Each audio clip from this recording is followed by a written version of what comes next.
Ibi noneho turabyita iki? Mu karere ka Nyarugenge mu mujyi wa Kigali, ibyahabereye bikomeje gutera benshi isoni nyuma y'uko umugore yakuyemo ibyo yari yambaye byose agenda ahenera abantu bari bari aho. Ibyo byose byahise bizamura uburakari bwa benshi bari bari aho uyu mubyeyi yari ari. Ese ibi byabereye hehe? Ese uyu mugore yari yabaye iki? Ese intandaro yabyo yatumye uwo mugore akora ayo mahano yaba ari ayahe? Ubuyobozi, inzego z'ibanze zaba zatangaje iki kuri aya makuru yagaragaye muri ako karere ka Nyarugenge?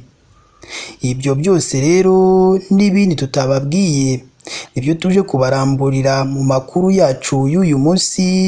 Niba utarakora subscribe ndakwinginze jya munsi y'iyi nkuru urabona ijambo subscribe cyangwa sabone, utukandaho n'akazugira kaza nako ugakandeho.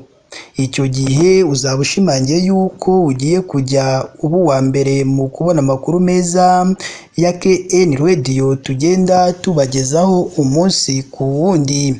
Reka twitse gato ubundi tuze tubabwira byinshi kuri iyo nkuru ikomeje kugarukwaho na benshi bo mu karere ka Nyarugenge bitewe n'ibyo uwo mugore yagaragaye arimo arakora. Bibutse ko iyi yo ari KN Radio.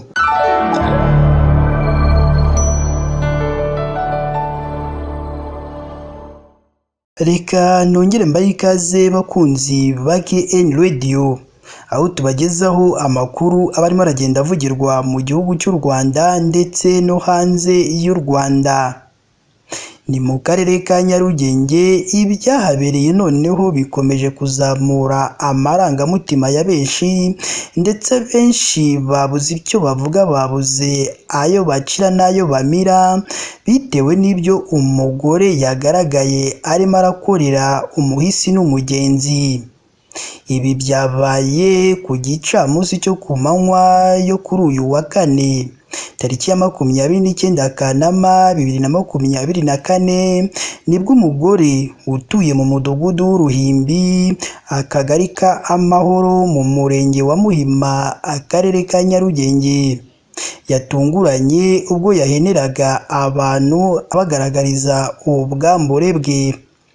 Ubwo itangazamakuru ryageraga muri ako gace ryakirijwe amajwi y'abaturage biyama uyu mubyeyi witwa Umutoni, aho bamusabaga kuzamura ijipo ye akareka kwitesha agaciro, ndetse n'abagore bagenzi be bakipfuka ku munwa bakabura ayo bacira n'ayo bamira bitewe n'uko uyu mugore yari arimo arabakoza isoni.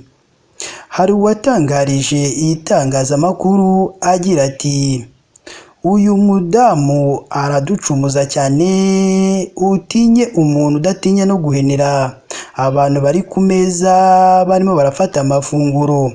Mu by'ukuri rero mbifata nko kudusuzugura, kwitesha agaciro ndetse no gutesha agaciro nk'abagore bagenzi be. Nyuma y'ibi umunyamakuru yagerageje kwegera ahari hicaye abagabo bahenerwaga n'uyu mubyeyi wari wasinze yakuyemo imyenda yo hasi nta n'umwenda w'ibanga yambaye cyangwa w'imbere yambaye. Yagerageje kubaza impamvu y'ibiri kuba, maze uyu munyangeso mbi amusubizanya ibitutsi bitagira ingano by'urukozasoni. Cyakora amubwira ko byose abiterwa n'agahinda aterwa. Ikindi akomeza avuga ko adatinya gufungwa, cyane ko asanzwe afungwa buri kanya ariko akaza gufungurwa. Uwo munyangeso mbi ubwo yasubizaga umunyamakuru yagize ati, mva imbere nawe ngomba kubahenera kuko barambabaza, ubundi se ko natinya gufungwa? Bamwe muri aba baturage babonaga biba babwiye itangazamakuru ko intandaro y'iyi myitwarire idawitse y'uyu mugore akenshi iterwa n'inzoga azindukiramo mu gitondo kandi yakabaye ajya gushakisha imibereho, bityo bagasaba ko ubuyobozi bwamwegera bukamuganiriza aho gutereranwa. Aba baturage ubwo babibwiraga itangazamakuru bagize bati bamwegere bamuganirize, naho ubundi inzoga zindukiramo ziraza kumutamaza. Ubwo twatunganyaga iyi nkuru twagerageje kuvugisha umunyamabanga nshingwabikorwa w'umurenge wa Muhima Grace Mukandori, yirinda kugira icyo adutangariza. Gusa igihe azaba yadutangarije tuzabigaruka mu makuru yacu y'ubutaha. Twagerageje kuvugisha umuvugizi w'umujyi wa Kigali Emma Korodina Ntirenganya, ntibyakunda kuko ubwo twamuhamagaraga ntiyitabye telefone ngendanwa ndetse ntiyasubiza ubutumwa yandikiwe ku rubuga rwa WhatsApp. Aba baturage bo muri aka gace bakomeza basaba ubuyobozi guhagurukira abafite utubari dukora mu masaha ataragenwe, ngo kuko nibatabyitaho abantu benshi muri kano gace baraza gusara umusubirizo. Muri iyi minsi hakunze kugaragara inzoga z'inkorano, aho bamwe bakunze kugaragaza ko arizo ntandaro y'urugomo rukunze kugaragara ahantu henshi hagiye hatandukanye mu gihugu cy'u Rwanda. Niba waracikanwe gukora subscribe hano kuri KN Radio, ndakugira inama ko ugomba kujya munsi y'iyi nkuru urabona ijambo subscribe cyangwa sabone n'akazogera kaza nako gakandeho.